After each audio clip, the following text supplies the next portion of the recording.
हम मीनू झा गोर लगै छी समस्त मिथिलावासी के। आदरणीय वाचस्पति ठाकुर सुजीत जी के रचना एकटा बिषहरी गीत लऽ कऽ उपस्थित छी। कोशिश करै छी सब गोटे के नीक लागे। अपने के बहुत बहुत धन्यवाद। पबनैतिन सबके बहुत बहुत शुभकामना। धन्यवाद। जय मिथिला, जय मैथिली। पाँचो बहिनी बिष हरि लोढ़ गेली फूल, बिष हरि लोढ़ गेली फूल।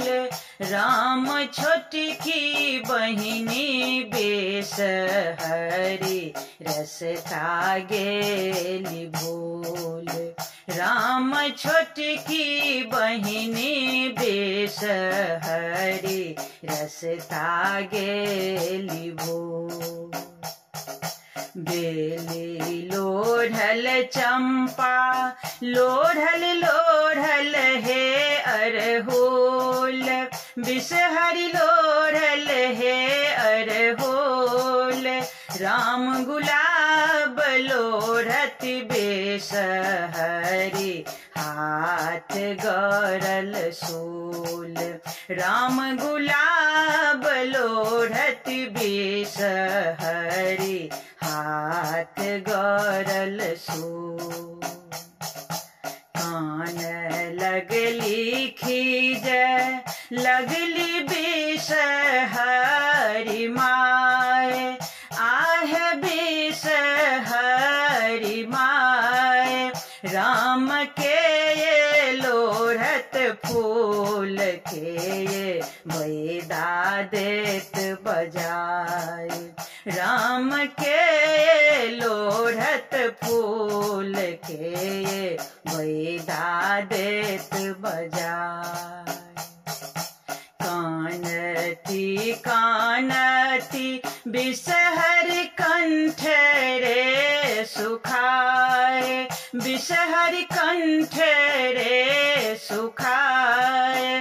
राम कहाँ गेली बाकी बहिनी घर कौन जाए।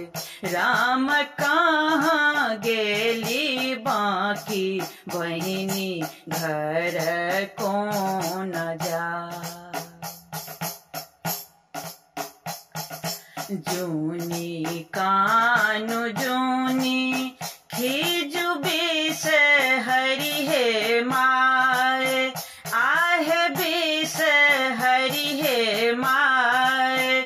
राम जाए बसहर हम बैदा देव बजाए। राम जाए बैसहर हम बैदा देव बजाए।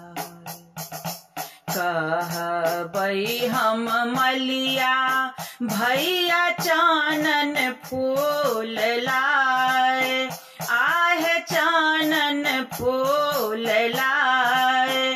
राम पूजब पाँचो बहिनी हम गंगा में नहाए। राम पूजब पाँचो बहिनी हम गंगा में नहाए। अमर सुहाग दिया अमरे हे भाई, आहे अमरे हे भाई।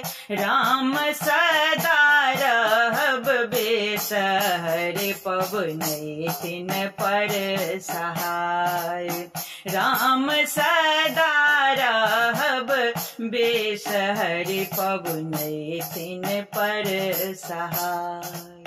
राम सदा रहब बिष हरि पबनैतिन पर सहाय।